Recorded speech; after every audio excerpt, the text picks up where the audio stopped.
Okay. Hello everyone, welcome to Lukmaan IAS. Today we are going to have the Hindu newspaper analysis dated 26th of July 2023. Today we are going to cover all those important articles that were there in the Hindu newspaper, and these topics will be covered from the perspective of the mains and prelims exam. And apart from this, we have also included many questions for the prelims and mains exam. And I have noticed that some of you are not regular in attending the newspaper discussions.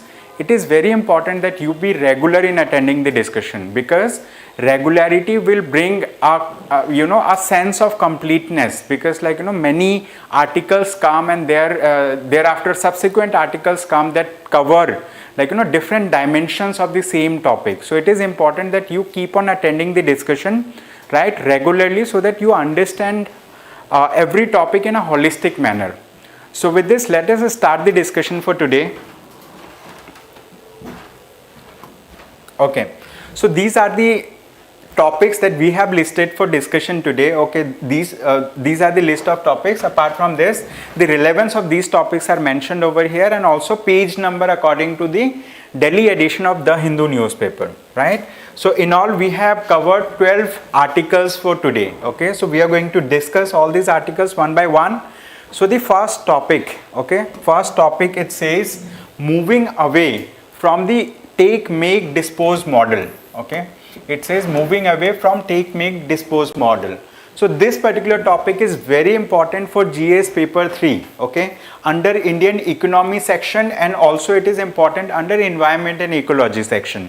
Apart from this, it does have relevance with the GS paper 2 of the mains exam. Okay, so this article has been written, one of the sitting, this article has been written by a sitting secretary of the Ministry of Environment, Forest and Climate Change. Right. So let us start the discussion. Let's say understand what this topic wants to say. And as I already discussed, that this topic is very important for environment and ecology and environment and economy section. So it says,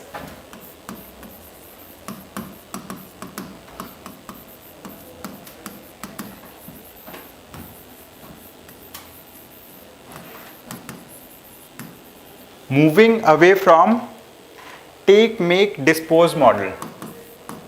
From take-make-dispose model. So this article is necessarily related to G20. Okay, so we will discuss about G20 also. G20 stands for Group of 20 Nations. Okay, G20 stands for Group of 20 Nations. Group of 20 Nations. So as part of G20, there are 19 countries. Okay, 19 countries are member of it, and European Union is also a member of it. European Union in itself has many member countries. Okay, so they are part of it. And if I talk about G20, more than 75% of the world economy is represented by G20. Okay, more than 75% of the world economy is represented by G20. Currently, which country has the chairmanship of G20? This is India. Okay, India is currently holding chairmanship of G20. Apart from this, in today's discussion, we are going to cover all those topics that the author has mentioned. Okay, so we are going to cover these issues one by one. For example, the author has talked about let's say take, make and dispose model. Okay, so we are going to understand what do we mean by take, make and dispose model.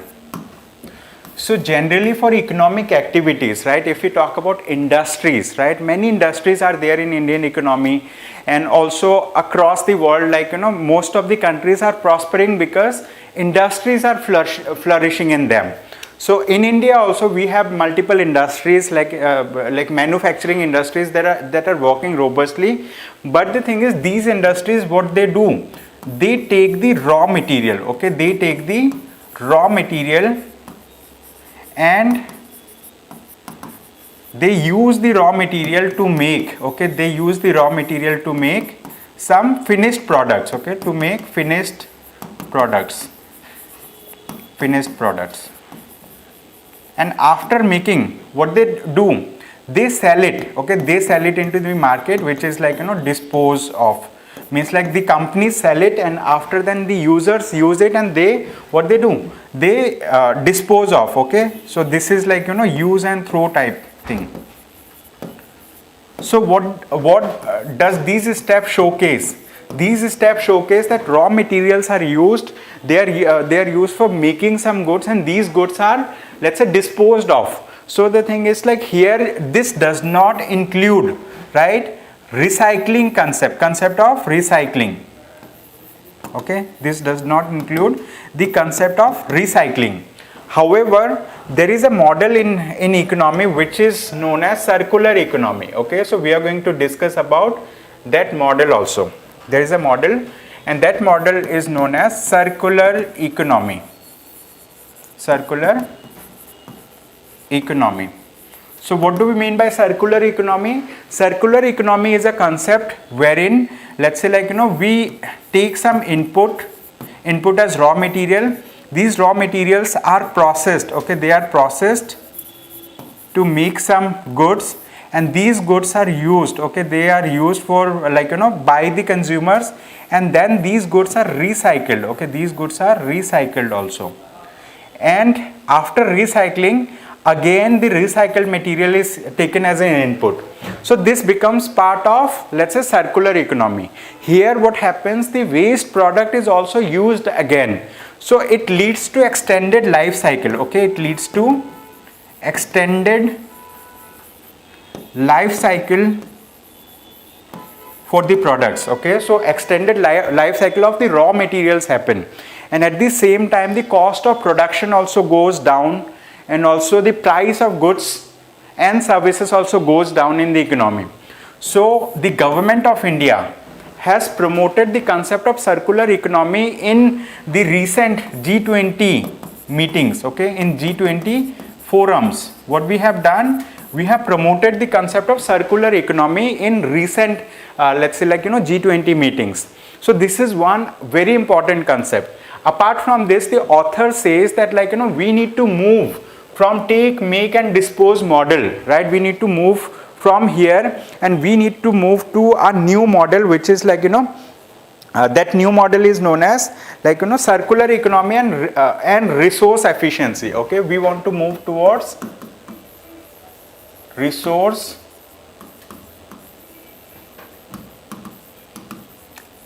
efficiency and circular economy.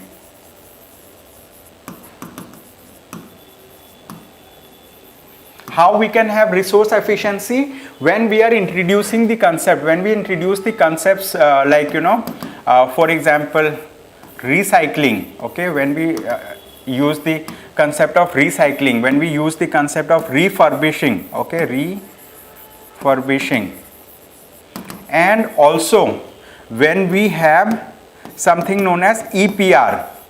EPR stands for extended producers, okay, EPR stands for extended producers responsibility. Producers responsibility. So where this concept is used, where is EPR is used, as of now the extended producers responsibility, it is applicable, right? It is applicable to for management of e-waste. For example, those companies that are manufacturing, let's say, mobile phones or digital assets, mobile phones, computers, calculators, etc., anything of electronic nature. So these companies have been given a responsibility which is known as extended producers responsibility. Under this, what the original manufacturer will do, that, like, they will manufacture the goods, they are going to sell it into the market, and from the market, from the wholesalers, it will be sold to the ultimate user, the final users, and final users, after using the product, they can sell the used product, or they can sell the, let's say, disposed of product to the original manufacturer. The original manufacturer can repurchase that particular electronic item at a very lower cost. And after repurchasing it, what they are going to do? They are going to recycle all those components that can be used again, right? So this is known as extended producer's responsibility, and this concept is used for reducing the e-waste. E-waste means electronic waste, for reducing the electronic waste. So this is the concept that the author has showcased, and the author has also talked about, right? Author has talked about many other things, right? What are the other things that the author has talked about? Here the author has referred to some of the let's say examples. Some of the examples of programs of the government, okay? Some of the examples of government programs. What are the examples? One of the examples that the author has talked about, it is known as Pradhan Mantri Jeevan Yojana, okay? This is known as Pradhan Mantri, okay? Pradhan Mantri Jeevan Yojana, right? So under Pradhan Mantri Jeevan Yojana, what they are going to do? They are going to reuse some of the materials, bio-based materials, okay? And related to Pradhan Mantri Jeevan Yojana, I have included a question for discussion, okay? So we do have a question on this topic. Apart from this, we have another let's say example that the author has mentioned. It is Gobar scheme of the government, which is the galvanizing organic bio-agro resources, okay? The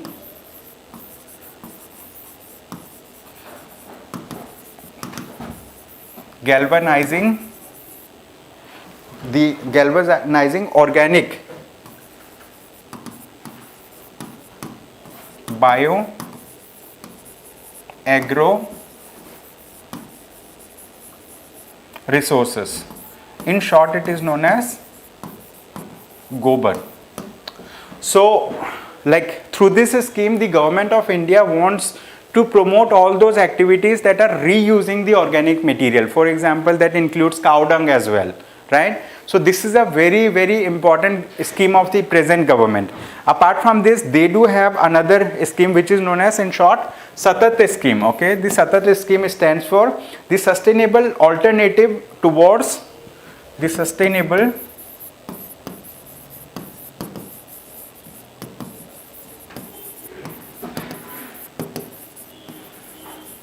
alternatives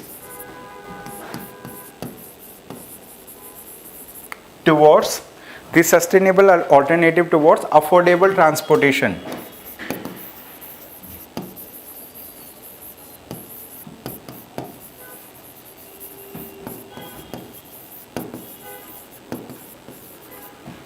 In short, it is known as Satat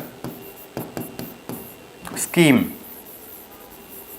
So these are the schemes that the author has talked about in this article, and the author has also discussed about another very important concept, which is extending the responsibility, okay? Extending the responsibility for the producers, importers and brand owners, okay? Means extending the responsibility of, okay? Responsibility of circular economy, okay? Responsibility of circular economy to whom? To producers, importers and brand owners, okay? They are known as producers,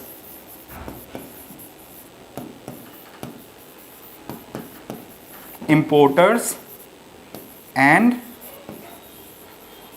brand owners. This is also in short known as PIB, okay? Like producer, importers and brand owners, PIBOs. So this is the thing. So author has discussed about the benefit of having circular economy and also benefit of, let's say, resource efficiency. So in that regard, the government of India has talked about the steel industry, how the steel industry can go towards circular economy, and also there is a concept of circular bioeconomy, under which compressed biogas, okay, the concept of circular bioeconomy, okay, under which compressed biogas will be produced, okay, compressed biogas will be produced. In short, this is known as CBG, okay. So circular bioeconomy means, like, for biological products we are reusing those products, okay. For that, like, Gobar scheme was also one of the example, which is the galvanizing organic bioagro resources. Then we have Pradhan Mantri Jeevan Yojana. Then we have sustainable alternatives towards affordable transportation. So these are some of the schemes that the author has mentioned, and the author is an IAS officer, the secretary to the Ministry of Environment, Ministry of Environment, Forest and Climate Change. So that's the thing. So with this, let us move to the next topic, right? So in this topic, the importance of having circular bioeconomy has been mentioned. So with this, let's solve a question quickly, okay. This question is related to Pradhan Mantri Jeevan scheme, okay, or Jeevan Yojana. So it says, consider the following statements regarding Pradhan Mantri Jeevan Yojana, okay. Full form of Jeevan is Jaiv Indhan Vatavaran Anukul Fasal Avshesh Nivaran Yojana, okay. So this is like full form of Jeevan over here. So it says it is under Ministry of Petroleum and Natural Gas, this statement 1. This is right. Second, it says the Pradhan Mantri Jeevan Yojana provides financial support to integrated bioethanol projects for setting up second generation ethanol projects in the country using this lignocellulosic biomass, okay. This is important, lignocellulosic biomass and other renewable feedstocks. So both of them are right, okay. So they are asking which of the above statements are correct. So both these statements are correct. So through this question we have introduced you to the Pradhan Mantri Jeevan Yojana, okay, the one of the government schemes. So many a times UPSC does ask questions related to government schemes in the prelims exam. So we have also included the explanation over here in your free time. You can download the PDF from the YouTube video, okay, from the YouTube video, and then you can go through it. With this, like, we have another topic for you for discussion. It says, drawn from gig workers' struggles, hewn in Rajasthan, okay. So this topic, the author of this topic are two social activists, and these people have been associated with some of the, let's say, pressure groups. One is known as Mazdoor Kisan Shakti Sangathan and Suchna Evam Rojgar Adhikar Abhiyan in Rajasthan. Means like these two authors are associated with pressure groups. So while reading, let's say, Indian polity, you also study about the meaning of pressure groups, the examples of pressure groups. So these are, examples of pressure groups. Mazdoor Kisan Shakti Sangathan, okay, it's a kind of pressure group, and they are social activists. So in this topic, the authors have mentioned about, right, the gig workers, okay, they have mentioned about gig workers, and also they have mentioned about one scheme that has been recently launched by the state government of Rajasthan, and we are going to discuss in detail about that particular scheme in this topic. So name of the topic is drawn from gig workers.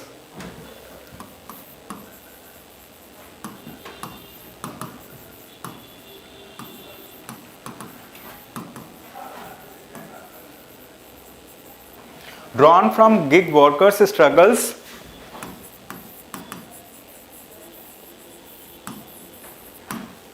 hewn in Rajasthan.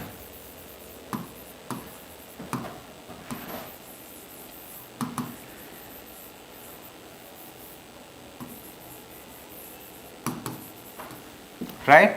So this is the name of the topic. So we are going to discuss about this topic in detail.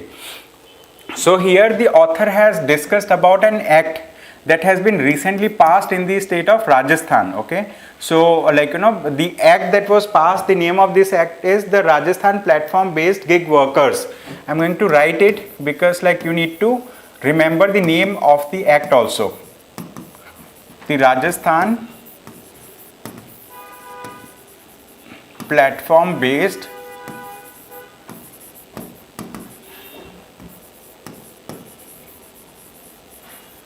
gig workers, the Rajasthan platform based gig workers registration and welfare act. Okay, registration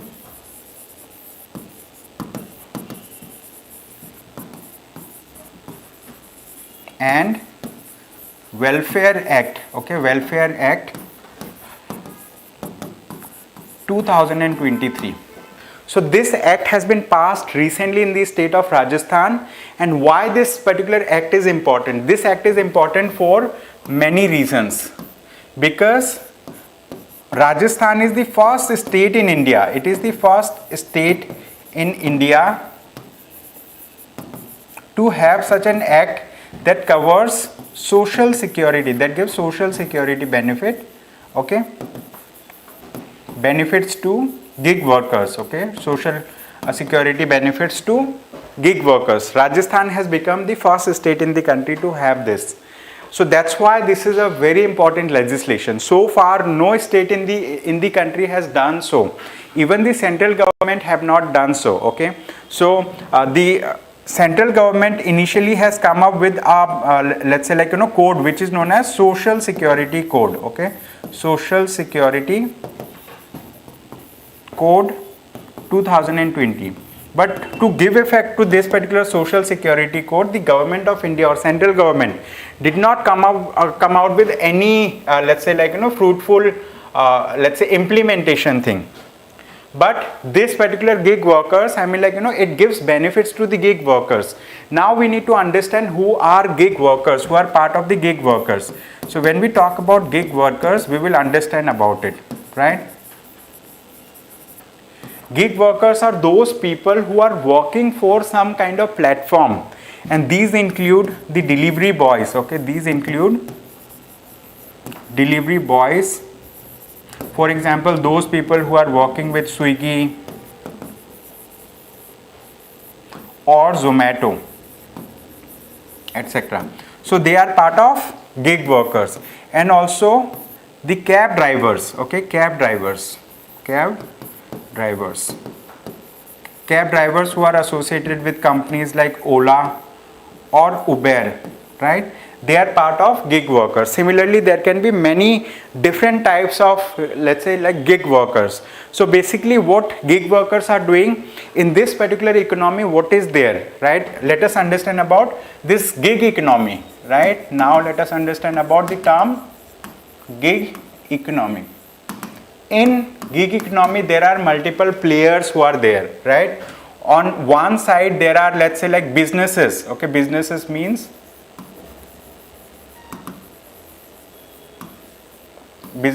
for example, there can be a restaurant. Okay, there can be a restaurant. So these restaurants are having some products that they want to sell to the customers. And let's say the customers are located over here. These customers, what they want to order the product from the restaurant. So what they do, basically they go through a route of a platform. Platform means these platforms are known as aggregator platforms. Okay, they are known as aggregator platform. Aggregator platforms are, for example, Swiggy, Zomato, etc. So they are examples of aggregator platforms. So they do have an app. These aggregator platforms have an app. So what customers do? The customers order food through these apps, right? And then these using these apps, these aggregator companies are notifying to the restaurants, they are notifying to the hotels that so and so customer has, let's say, ordered this particular thing. And there are the drivers. Now comes the role of those drivers or delivery boys. Okay, drivers, or we can say delivery boys. So what the delivery boys do, they also get notified through the app in their mobile phone. They then go and pick up the food from here and they deliver it to the customers. Okay, so their role is getting the order, picking up from the restaurant and delivering it to the customer. So this is the role of the delivery boys. But in this particular model, what is happening, these delivery boys are paid a marginal amount. Okay, they are paid a marginal fees, okay, or marginal nominal amount for delivering the thing. and these delivery boys, they do not have any job security.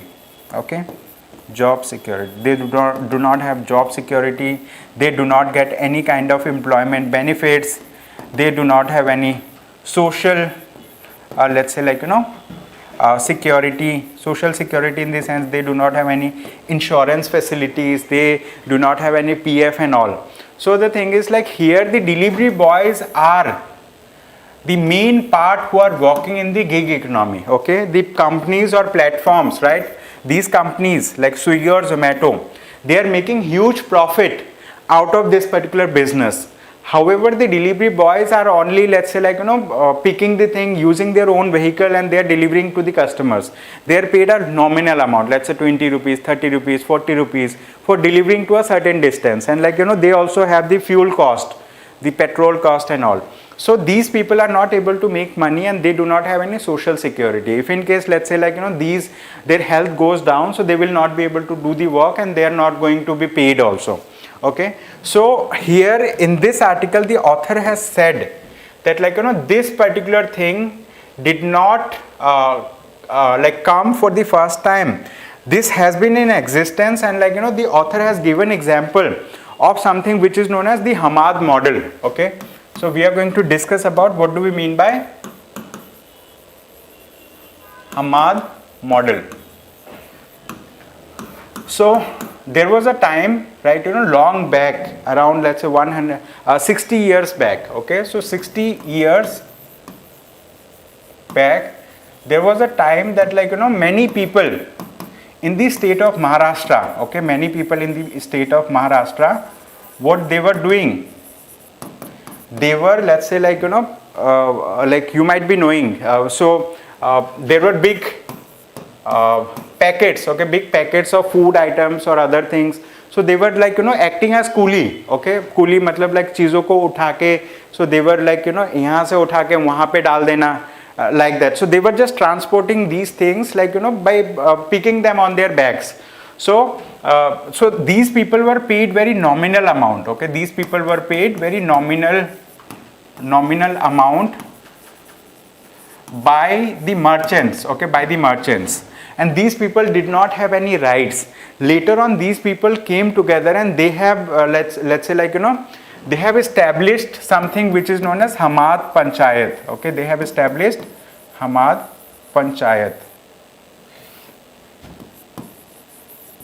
and this Hamad Panchayat used to have members. Okay, so they registered members like workers. Okay, they registered the workers who were working for the merchants. They have also registered the merchants, and these workers have decided that like we should be provided some kind of benefit, and the merchants have also agreed. Okay, so like it became a huge aggregation of huge number of people. So this Hamad Panchayat, they were able to, let's say, come up with a kind of legislation, and that legislation has, okay, so they have created a board which is known as Mathadi board. Okay, this Hamad Panchayat has created a board which is known as Mathadi board, and this board had the, let's say like authority to take decision on behalf of the workers union. Okay, so they have fought together, and they have, let's say, come up with rights for the welfare of these workers. And the author is saying that the gig let's say like gig workers act that has been passed, okay, in the state of Rajasthan, that act resembles the Hamad model.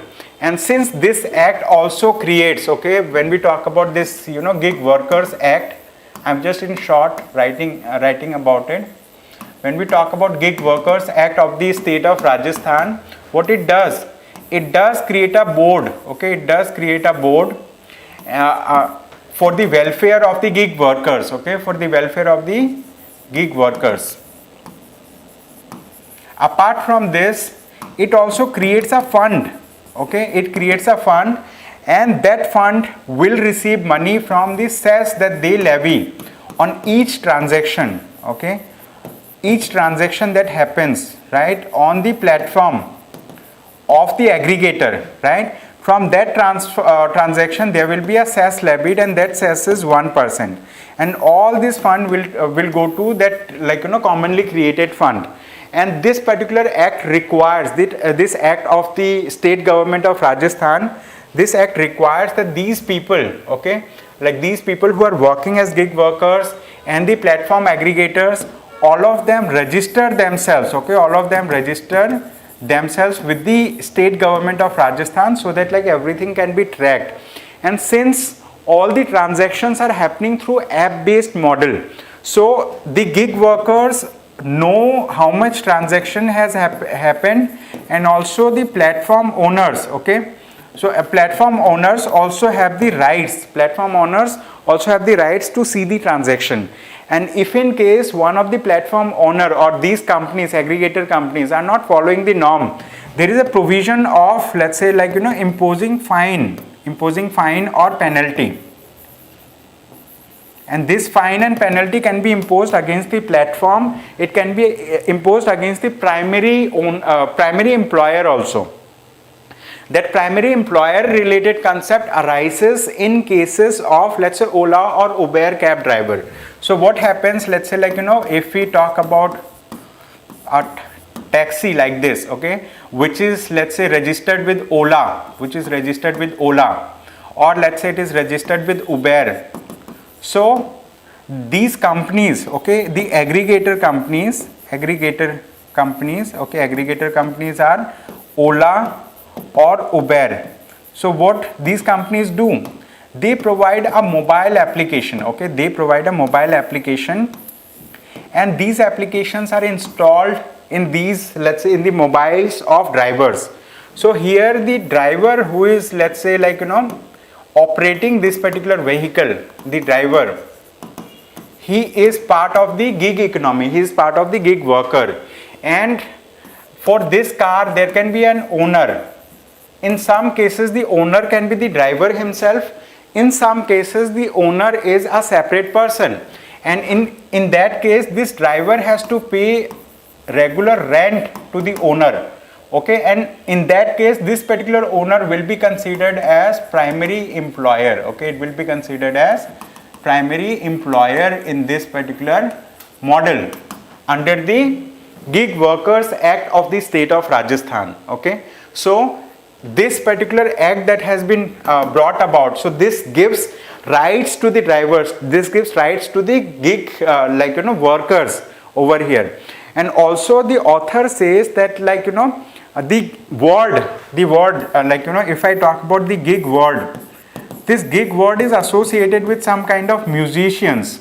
So earlier there were some people who used to, let's say, like, go to some kind of party and they used to play some musical instruments, and so their work was limited for a certain time, and these people, like these musicians, used to get paid for the work that they have done.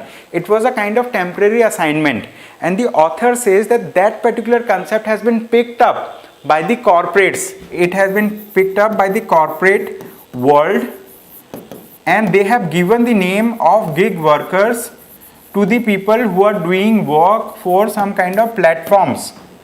And here these corporates do not name these people, these gig workers, as employees, because the moment they recognize them as employees, they will have to extend benefits, social security benefits, to these employees under the existing laws. So that's why these corporates consider them as partners, okay, they consider them as partners. And partners in the sense, like, they are not partners in the overall business, because when we talk about in conventional sense, the partners in overall business are let's say, like, part shareholders, like, they will be benefited in proportion to the investment that they make, like that. But in this case, these people, gig workers, are considered partners and they are paid very minimal amount. So the authors say that, like, here, I mean, like, these people are exploited, the gig workers are exploited by the platform, like by the aggregated platform. So that's why this particular act, which is Rajasthan, okay, name of the act is the Rajasthan Platform Based Gig Workers Registration and Welfare Act. So this act, brings changes in this particular structure, in this particular let's say gig economy, and they give rights to the gig workers, and for establishing these rights, they have also created a fund, and in that fund there will be money from all the transactions that are happening in the platform. So the platform owners or aggregator companies have to get themselves listed, right? They have to get themselves listed or registered with the state government. Okay, so this is the thing. So this is a very, very good article, okay, that has been written. So they have appraised, they have, let's say, like given their thumbs up to this particular act. So let us talk about a question related to this. It says, with reference to the Rajasthan Platform Based Gig Workers Registration and Welfare Act, consider the following statements. Okay, this question is based on the same act that we have just studied. It says the bill provides for the establishment of a unique identification system and gig workers welfare board. Yes, this is right, because the moment a person registers himself as a gig worker under this particular act, so they get a unique identification number, unique ID, and also the aggregated platforms also get a unique ID. Okay, so this is a right statement. Second, in cases of non-compliance, there is no provision for penalties. Okay, I just discussed that, like there will be a provision for penalties in case of non-compliance, and the penalties are in such a manner that if initial penalty is of, let's say, 5,000 rupees, the next penalty, like for the next offense, there will be a penalty of 50,000 rupees. So, like the amount of penalty keeps on going with respect to the number of violations that a person does, okay, in case of non-compliance. So it says which of the statements are correct. So correct answer would be option A. Only is the right answer, okay, in that case. So you can go through the solutions. I mean, like we have added detailed explanation over here. You can understand about the question and also go through the explanation to learn more about it. Now this is another topic. This is also a very important topic. It says child law and consensual sex. This article has been written by a retired Indian Police Services officer, okay, retired IPS officer. So we will understand about this topic as well. Name of the topic is child law and consensual sex. Child law and consensual sex. So we are going to discuss about it, and this topic, I mean, like here the topic revolves around an act that is in place, which is known as POCSO Act, the Protection of Children from Sexual Offences Act. The Protection of Children from Sexual Offences Act.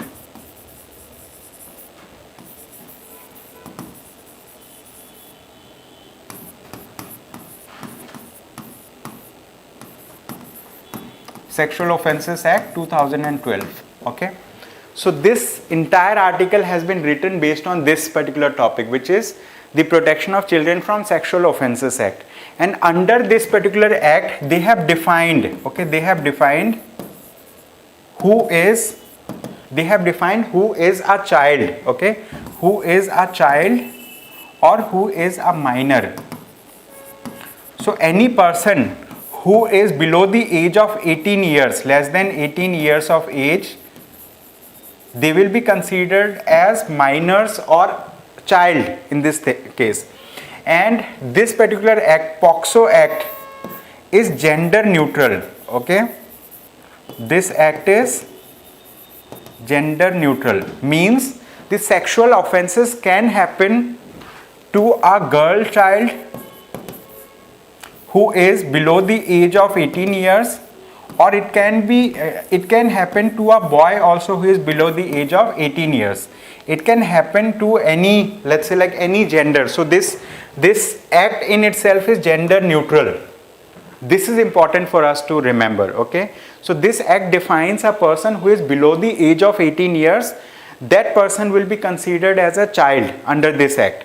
And also this act mentions that any sexual activity, right, any sexual activity that happens with a child who is below the age of, okay, sexual activity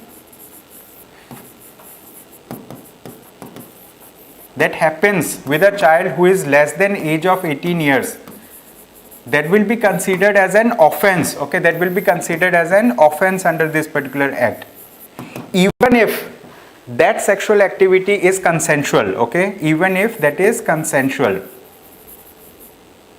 Consensual means both of them are knowingly doing it. Let's say, like, on one part, the girl, let's say if she is below the age of 18 years and the boy or anyone who is like below the age of 18 years or above 18 years and all, if they do any kind of sexual activity with a child less than 18 years, that will be considered as an offense, okay, under this particular act, okay. So this is known as POCSO Act, and in this article this IPS officer has mentioned it clearly that recently there has been at least 3 cases, okay, there has been at least 3 cases, right, where there have been at least 3 cases where different high courts, okay, many high courts in India have quashed, okay, they have quashed the FIRs that have been registered, okay, FIRs that have been registered under POCSO Act, okay, under POCSO Act. And the author has given various examples that, like, in one of the example the author has talked about Delhi High Court, then other, like, he has talked about, let's say, Madras High Court, he has talked about another high court. So like in Delhi High Court also recently there was a 25-year-old man, he did consensual sexual activity with a girl who was below the age of 18 years. So under the definition of this POCSO Act, that person should be considered as, let's say, like, guilty. He has committed an offense under this particular act, and that is known as sexual assault, okay, it is known as, under this act, like, they mention it as sexual assault even if that is consensual in nature. So, like, so the author mentions that there has been at least 3 cases under which the different high courts have quashed the order by considering that it was a consensual activity, and the minor, I mean, like, who is below the age of 18 years, she has told in the court that, like, it was not done forcefully, it was a consensual activity, and she has eloped or run away with her partner, okay. So there has been cases. Now the author raises question that, like, in this particular act it is clearly mentioned that any person who is below the age of 18 years, like, sexual activity cannot be done like with that person, it will be considered as an sexual assault. So if some activity has happened, the court of law should consider it to be a sexual assault, and they should not quash the FIRs, okay. The author says this thing. And if the courts have considered it that way, if they have, let's say, quashed the first information reports, in that case the government should think of reducing the age of consent, okay. The government should think of reducing the age of consent, and that age of consent can be reduced to 16 years, can be reduced to 12 years, and so author has given multiple suggestions related to it. I hope you have understood about this particular act, which is the Protection of Children from Sexual Offences Act, okay. So this is the base of this article, and like whatever cases have been happening, like these are contemporary thing, they have happened in various places in India. In many cases it is reported, in many cases it is not reported as well, right. So like it is not of that important for the examination point of view, but you need to understand about this act and its implications, okay. So with this, let's understand about this topic. Like there is a question on this topic. It says, consider the following statements regarding POCSO, Protection of Children from Sexual Offences Act 2012, okay. They have given 3 statements. After reading these statements, we are going to solve this question. It says, number 1, the POCSO is a legislation which aims at protecting children from all types of sexual abuse. Definitely, this statement is right according to the discussion that we had. Second, children according to the act are individuals aged below 18 years and the act is gender neutral. This is also right. We have just discussed about it. Third, to monitor the implementation of the act, the NCPCR and SCPCRs have been made designated authority. Okay. Now, what is NCPCR? National Commission for Protection of Child Rights. Then State Commission for Protection of Child Rights. Okay. So these are commissions that have been established under the POCSO Act. So it says to monitor the implementation of the act. These authorities have these organizations have been given authority. Okay. So all the three statements are right. Okay, all of them are right. Now they are asking which of the following are incorrect. Okay, which of the following are incorrect? Which of the above are incorrect? Simply, it should be like that. So none of them is incorrect. So correct answer would be option D in our case. Okay, correct answer would be option D. So that's the thing. Correct answer would be option D. So with this, this is an explanation to this question. In your free time, you can go through the explanation. You will understand about the POCSO Act in detail. You will also understand about National Commission for the Protection of Child Rights and State Commission for the Protection of Child Rights. Okay. So with this, let us go to another topic. Now it says full reserve banking. Okay, full reserve banking, where banks act solely as custodians of customers' money. Okay. Under a 100% reserve banking system, banks are prohibited from creating loans without actual cash in their vaults to back these loans. However, opponents believe that such a banking system is unnecessarily restricts banks' lending. Okay, so we are going to understand about this topic, which is full reserve banking system. Okay, so let's understand about it.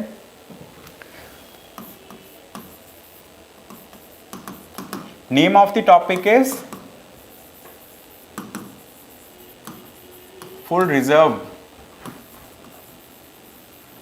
banking.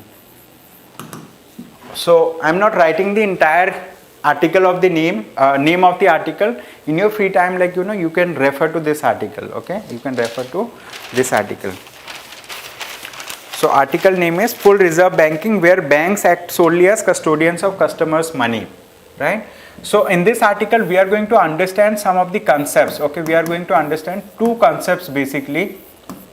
Okay.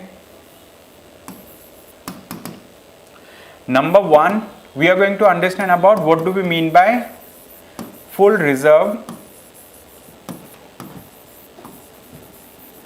banking system.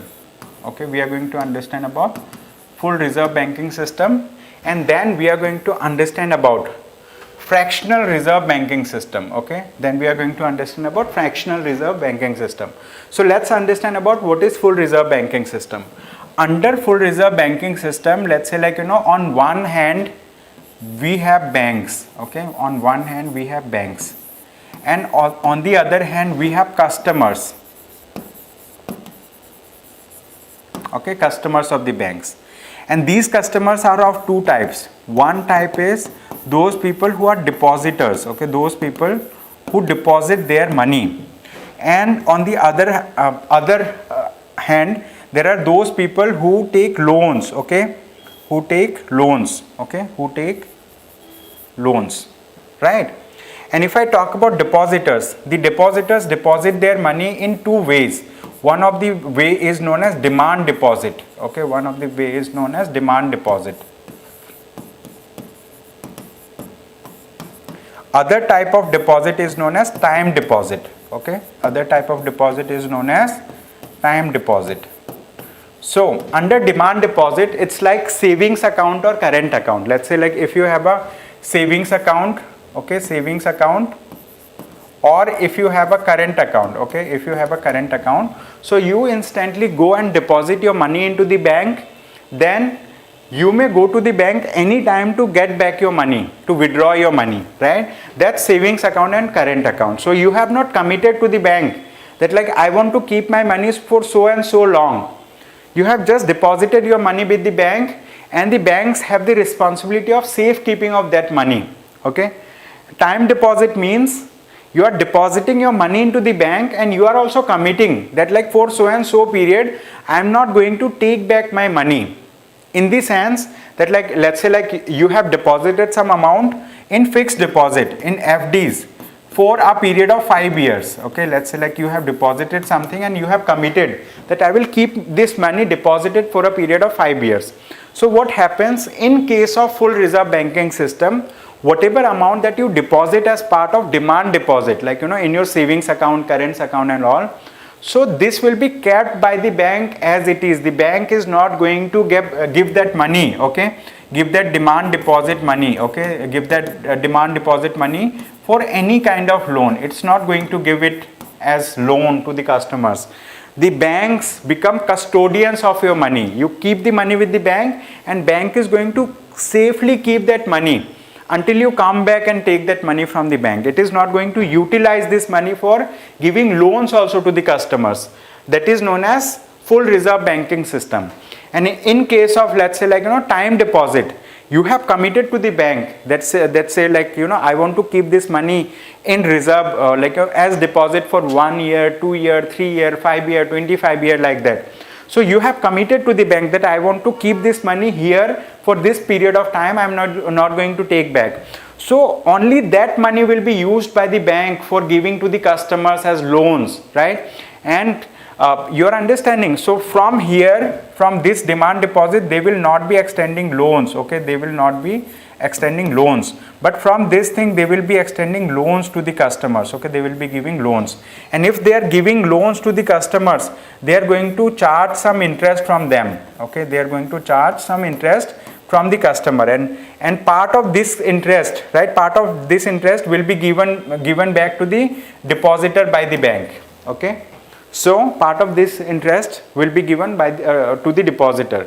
But in case of this, banks are only going to keep the money with themselves, and in this case the banks may charge some money, okay, charge some money as fees, okay, fees from the customers in the first case, okay, they may charge some money and consider it to be fees of this. In this case they are not going to charge money from the customers.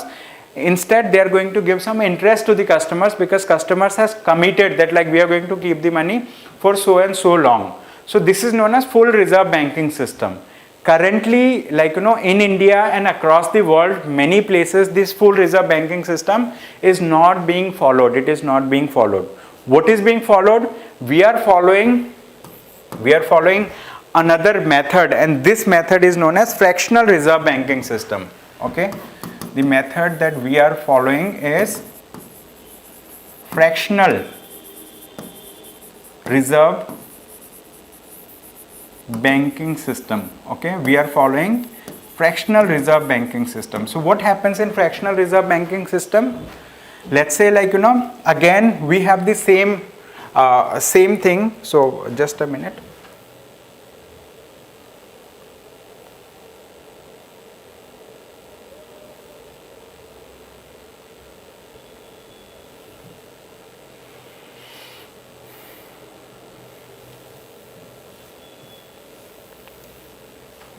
So now we are going to discuss about fractional reserve banking system. In this case, in fractional reserve banking system, again let's say like on one hand we have bank, and on other hand we have customers, okay, we have customers.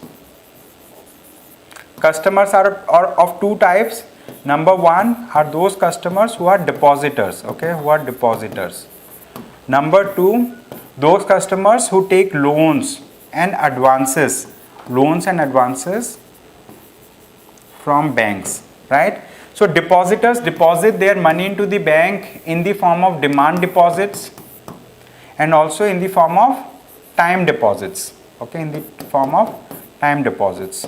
So in case of demand deposits, they deposit their amount, let's say amount in savings account, or they deposit their amount in current account, right? And these customers can ask for their money anytime. They can withdraw their money anytime.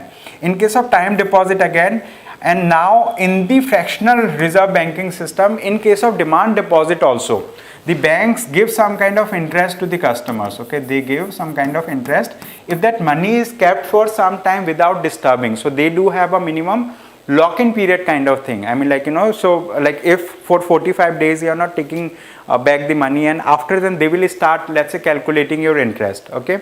So demand deposit also the customer receives interest, and time deposit also the customer receives interest, right? And in the fractional reserve banking system, the banks may use all these cash, all these money, right, from the demand deposit, okay, from the demand deposit and from time deposit. They can use all this money for giving loans and advances to other customers, and from here the banks receive interest. Okay, they receive a higher interest from these customers, and part of this interest is given back to the demand depositors, to the time depositors. Okay, currently we are following this particular system, which is known as fractional reserve banking system. In case of fractional reserve banking system, the actual cash that is coming to the bank, this may be lower than the loans that the banks are advancing, banks are giving to the customers.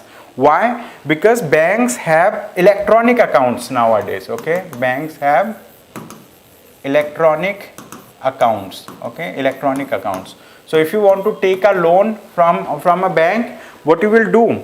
You will reach to the bank, you will ask for money, they will create a loan account for you, and they are going to, let's say, like, credit that amount into your loan account. It is not necessary that you will be taking out all the amount, although you have the right of taking out all the amount. Generally the customers do not take out, but on that also the banks are, let's say, like, getting interest. Similarly, what happens in that case, these banks are regulated. In case of India, these banks are regulated by the Reserve Bank of India, and the Reserve Bank of India has made certain norms. These norms are known as statutory liquidity ratio. These are known as, let's say, like, statutory liquidity ratio means this is around 21 or 22%, means like all the deposits, demand deposits, time deposits that the banks are receiving from the customers, out of them around 22% they have to keep it with themselves, so that, like, at any point of time if the customers are coming to the bank for withdrawing their money, the bank should not run out of money. Okay, they should not deny the customers. So for that purpose, to maintain trust into the banking system, the Reserve Bank of India has mandated all the scheduled commercial banks, whether they are private sector bank or public sector bank, to keep this money with them in liquid format. That is known as statutory liquidity ratio. Currently in India it is being followed. Apart from this, the Reserve Bank of India also had something which is known as cash reserve ratio.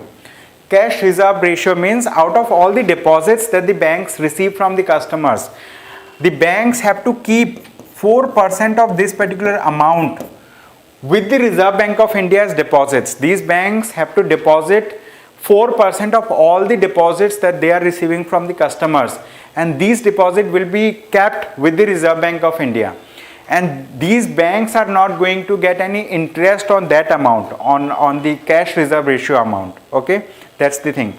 The SLR, in case of SLR, the banks have to keep with themselves, okay, in liquid format, so that, like, they can repay to the customers whenever customers are coming for withdrawing their money. But in case of CRR, they have to keep this amount with the Reserve Bank of India.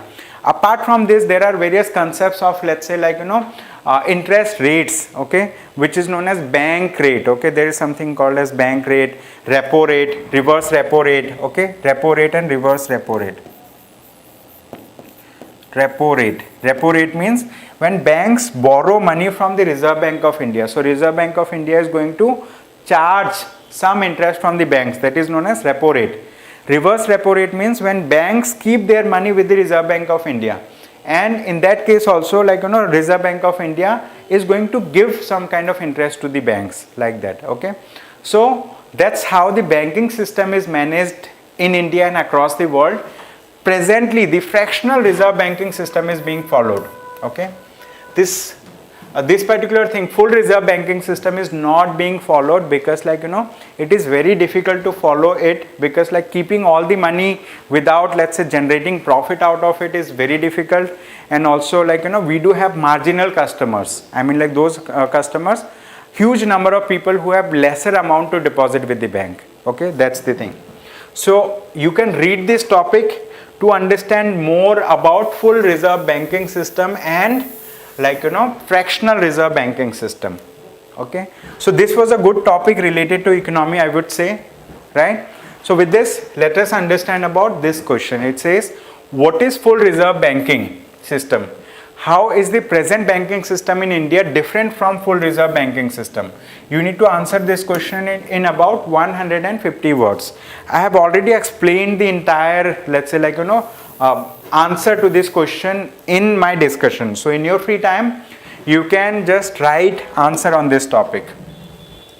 With this, we have another topic. This is again a very important topic from Environment and Ecology section. It says Lok Sabha passes contentious biological diversity bill amid din. Okay, so Lok Sabha has passed. It is just passed from the Lok Sabha. It has to get passed from the Rajya Sabha. Then it has to be signed by the President of India. Only then it will become an act. As of now, it has been passed through just one house of the parliament. Okay, you might be knowing like how an ordinary bill becomes an act, right? So it says Environment Minister Bhupendra Yadav says amendments necessary to address issues in 20-year-old act. Green activists argue it will solely benefit Ayush farms. Ayush panel had said proposed exemptions may pave way for abuse of law. So recently what has happened in the Parliament of India, they have passed the Biological Diversity Amendment Bill 2021. Okay, so they want to amend the Biological Diversity Act of 2002. Okay, which act? Biological Diversity Act 2002 they want to amend. Okay, so we are going to discuss about this topic quickly. So they want to amend this particular thing, and those people, this particular bill has been passed from Lok Sabha because in Lok Sabha the NDA government has its majority. So they just passed it without consulting or without taking into confidence the opposition members. Okay, they did not take them into confidence. They have passed this particular bill from Lok Sabha. However, this bill is being criticized by many environmental activists. They are criticizing and they are saying that this particular bill is only going to benefit, it is only going to benefit the Ayush. Ayush means we do have this Ayurveda, yoga, naturopathy, Unani, Siddha and homeopathy. So these are some types of traditional medicine system in India. So the author says and also the activists say that it is only going to benefit the Ayush practitioners and the Ayush ministry. It is not going to benefit the those people who are actually part of the indigenous community, who are part of the biodiversity. There are many people. For example, if you see this particular man, the tribal person, so he is a tribal who is harvesting. Aryogya Pacha lives from a forest in Kerala. So these people, the indigenous people, will not be benefited. Okay, so that resource sharing is looked away. It has been not given due importance. So there is an organization which is known as LIFE. LIFE means Legal Initiative for Forest and Environment. So this Legal Initiative for Forest and Environment have said that these amendments are made solely to benefit Ayush, Ayurveda, Yoga, Naturopathy, Unani, Siddha and homeopathy farms and would pave the way for biopiracy. So people say it will lead to increased biopiracy. Okay, it will lead to increased biopiracy. So this is the thing, you need to read this topic in your free time and also go through the Biological Diversity Amendment Bill. Okay, so that you understand about the content of this bill also. Okay, just go through quickly, just skim through it and you will be understanding. Apart from this, we do have another topic. This topic is important under science and technology. Okay, it says DNA bill recalled to avoid panel. Okay, recalled to avoid panel suggestions. So what is the name of the DNA bill? It is known as DNA technology. Okay, DNA technology use and application. Okay, use and application regulation bill. Okay, use and application Regulation Bill 2019. So Government of India has introduced this particular bill in the parliament. They wanted to, let's say they wanted to pass this particular bill in the parliament. However, this bill has to go through, this bill has to go through scrutiny of the parliament. It has to go through the scrutiny of the parliament, and that's why recently the NDA government has taken back this particular bill. Now they do not want it to be passed through the parliament, and some people, the opposition member parties, have criticized the government that why they are not passing this bill. And the government has said that this particular bill, the DNA technology use and application regulation bill, the topics that are covered under this particular bill are already covered in another act, which is known as the Criminal Procedure Identification Act.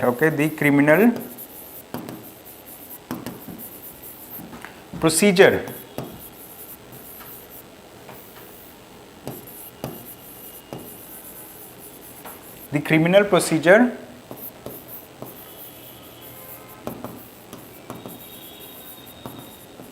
Identification Act of 2022.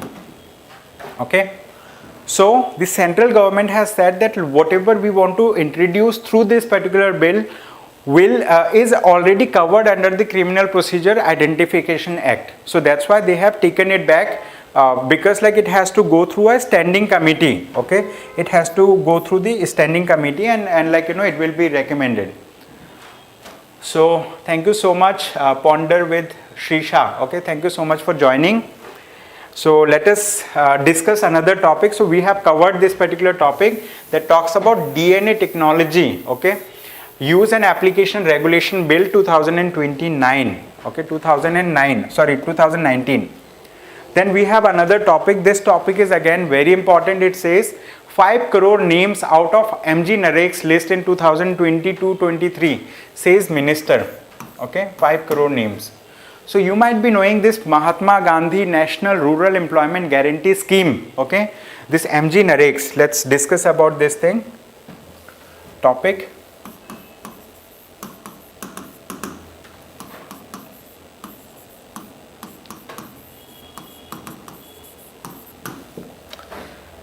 So name of this topic is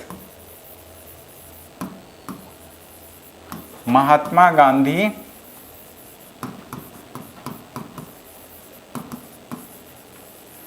National Rural Employment Guarantee Scheme. National Rural Employment Guarantee Scheme. So if I talk about this particular scheme, this is a very flagship scheme, because under this scheme, rural households, rural households gets 100 days of, gets 100 days of guaranteed, 100 days of guaranteed work under this particular act, the Mahatma Gandhi National Rural Employment Guarantee Scheme. Under this scheme, rural households will get 100 days of guaranteed work by the government. Rural households are benefited under this particular act. So 100 days of guarantee is given.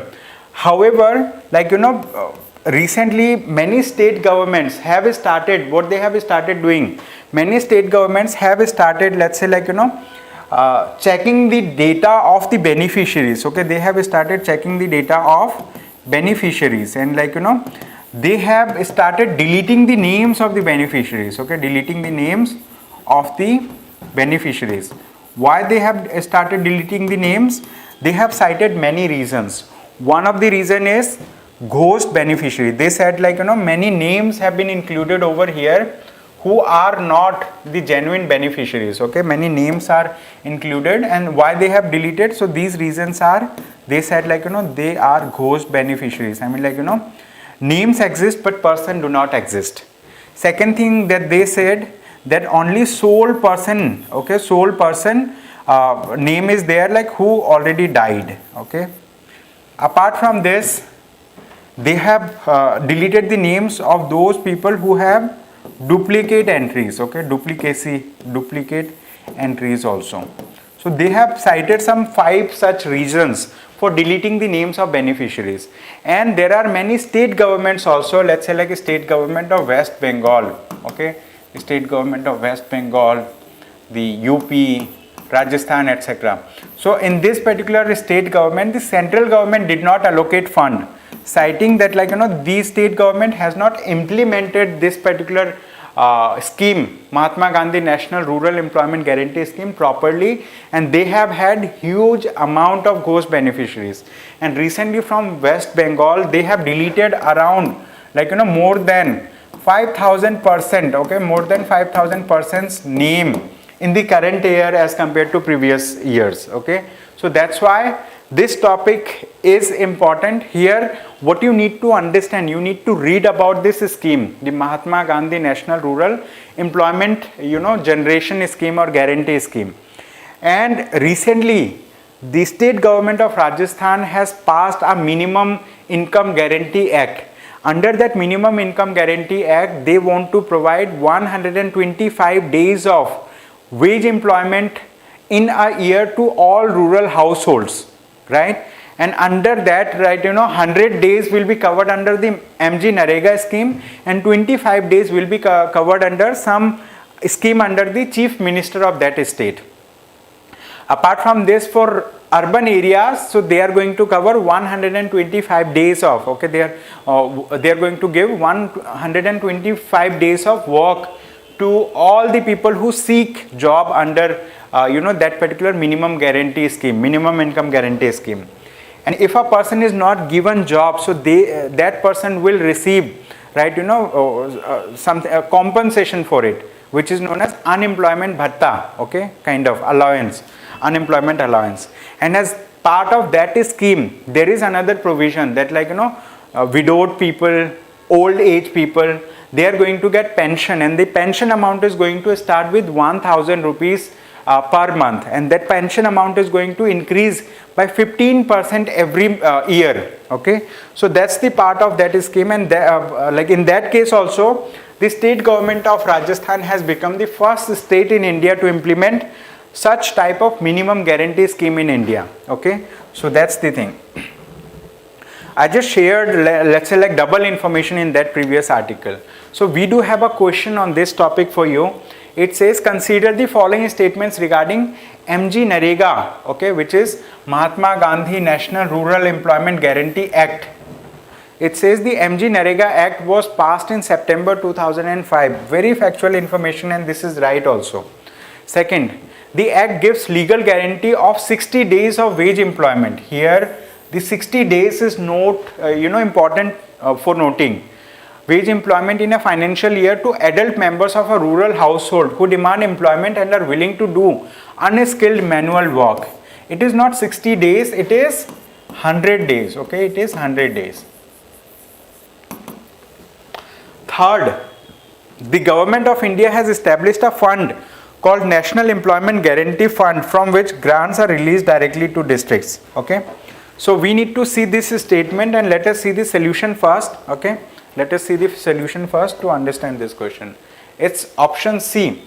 Option C means 1 and 3. So first and third are right. Okay, second is incorrect. So correct answer would be option C. Okay, option C would be the right answer in this case.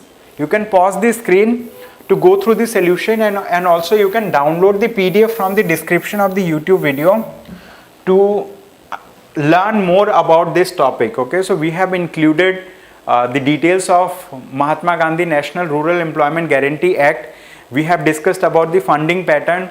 We have talked about like permissible works under MGNREGA, what works can be done.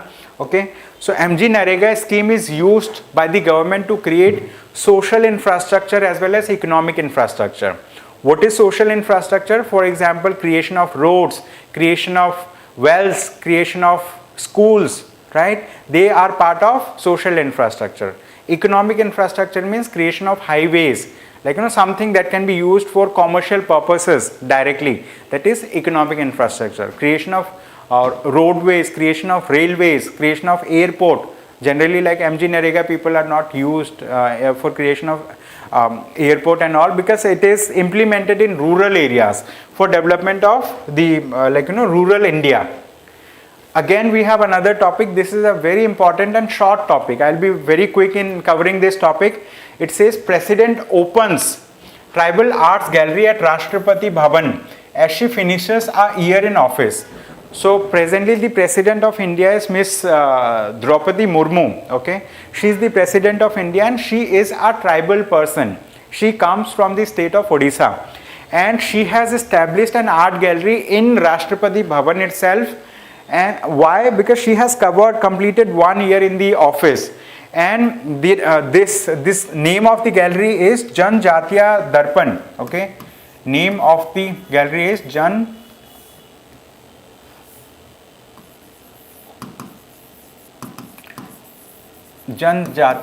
Darpan.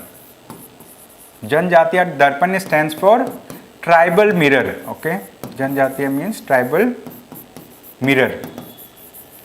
So she has created an art gallery, and through this art gallery she wants to showcase the tribal tribal art to the people. This gallery showcases themes such as unsung tribal freedom fighter, traditional natural resource management practices such as halma, and tribal art such as dokra, musical instruments and various scripts such as Ganjala Gondi, okay, Ganjala or Gunjala Gondi, like that. So these are some of the tribal art forms. Okay, so she has established this particular museum. This is just for information.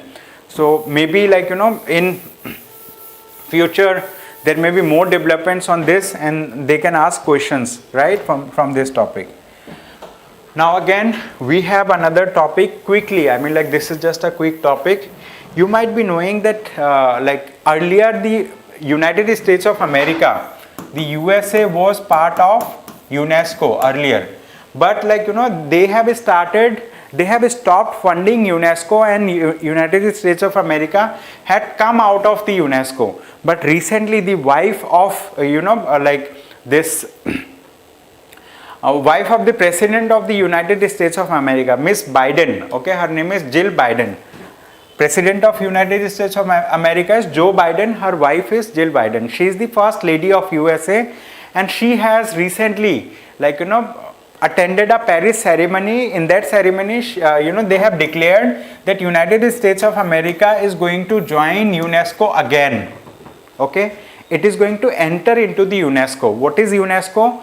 UNESCO is an international organization. Okay, it is an international organization. It is known as United Nations Educational, Scientific and Cultural Organization. Okay, it's part of United Nations. So earlier it had 193 members. Now with the re-entry of USA, it will have 194 members. How many members?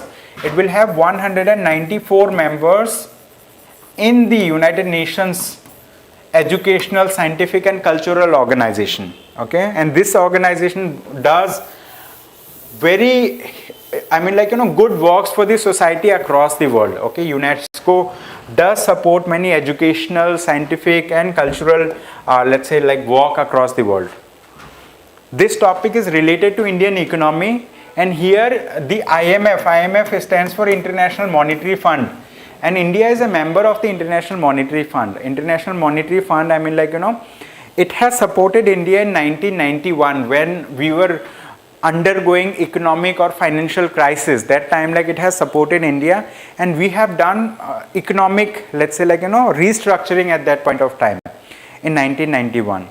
So recently, the International Monetary Fund has revised its growth forecast. Okay. The IMF has what it has done?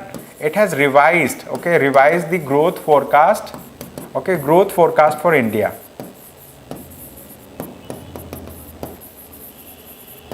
Growth forecast for India, and earlier they had forecasted that India is going to grow at a lower pace, but now they have revised, and they have said that India is going to grow at a rate of 6.1%, okay, GDP per annum, like that, 6.1%. So, however, if I talk about like what is the RBI's projection, the Reserve Bank of India has projected that India is going to grow at 6.5%, okay, 6.5% in GDP, okay, it is going to grow at a 6.5%. However, the IMF, International Monetary Fund, has forecasted that India is going to grow at 6.1%, and this forecast of IMF is higher as compared to its previous forecast, and they said that it is because of momentum from the stronger than expected growth, okay. At this point of time, India is growing at a stronger than expected rate. Then we have two more quick topics. Here it says arrived at consensus on ties in Bali, okay, in Bali, China. So recently, this is the first time either side has suggested Bali meeting had included substantial conversation. So recently in Johannesburg, in South Africa, okay, where in South Africa, the meeting of the leaders is happening, meeting of the leaders of BRICS. BRICS is a, let's say, regional grouping. It's a grouping of 5 countries that includes Brazil, Russia, India, China, and South Africa. So the meeting is happening or about to happen in South Africa. There the foreign minister of India has met his counterpart from China, and the Chinese counterpart has said that in the Bali meeting, so Bali paragraph, recently I have discussed about Bali paragraph. So there was no consensus because China was opposing the inclusion of, let's say, discussion in the G20 meeting related to Bali paragraphs. But now the foreign minister of China has said to the foreign minister of India, not foreign minister, the national security advisor, NSA, Ajit Doval, that India and China have arrived at a consensus related to Bali paragraph, okay. So this is just an update on this particular topic. However, the national security advisor, Mr. Ajit Doval, he has said that we still have challenges with China because China is doing aggression in border areas, and we do have disputed areas with China, and so I am going to share map of those disputed areas also with you, okay. So across the line of actual control, we share border with China, and that border is, let's say, disputed with China. China have stationed its forces, and India have also stationed its forces to safeguard the border from China. And the red areas that we can see over here, this red line, okay, this red line. So this is the, let's say, disputed border with China. So this is line of actual control. This particular border line is known as line of actual control with China. And if I talk about this red line, the red border line over here that we see, it is known as McMahon line, okay, McMahon line. And this line is also disputed because the yellow region that we see, it is the, let's say, territory of India, and it is under control of India. However, China claims that this territory belongs to them, okay, China claims this particular thing. So India, China, let's say, disputed areas are mentioned in this particular map. Since it is not a detailed mapping class, I am not going to discuss it in detail. However, in future we may discuss it, these things in detail, okay. In your free time, what you can do, you can pause the video and go through all the places that are, let's say, marked in dark color. For example, Deepsang Plains, Pangong So, Aksai Chin, then Darbuk Shayok, Daulat Beg Oldie All-Weather Road, okay. So these are the places that you need to see to understand about the disputed border territories with China.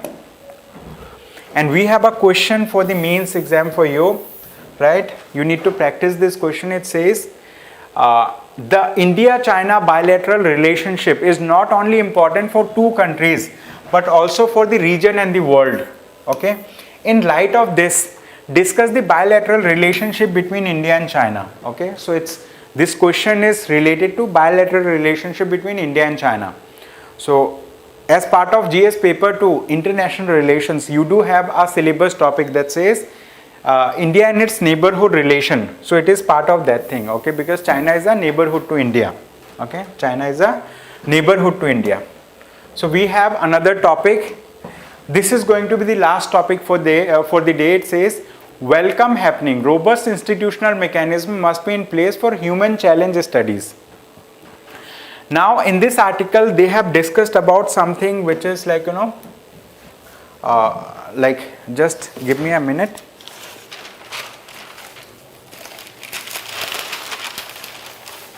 I'm going to mention this topic clearly. Name of the topic is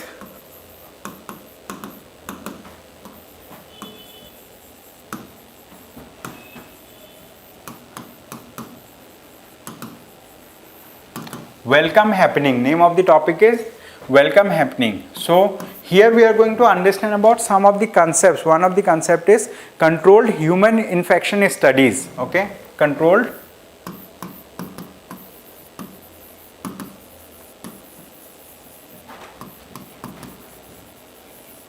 human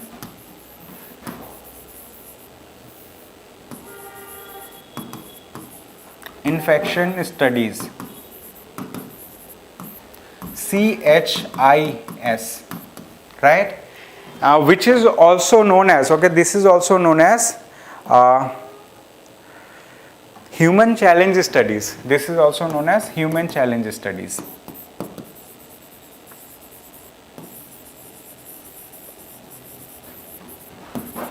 So what do we mean by human challenge studies or controlled human infection studies?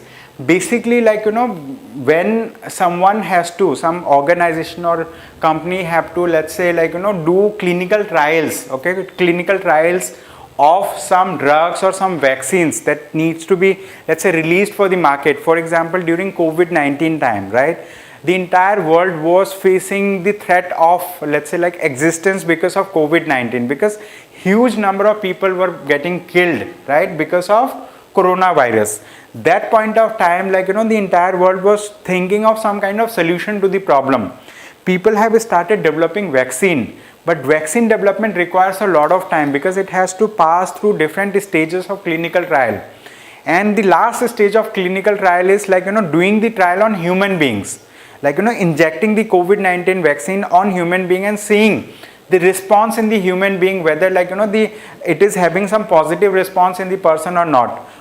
So, like, for that thing we do controlled human infection studies. Like, we infect a human being with the virus in controlled environment so that, like, we can see the immune response of the person. So it is generally done for approving some kind of medicines.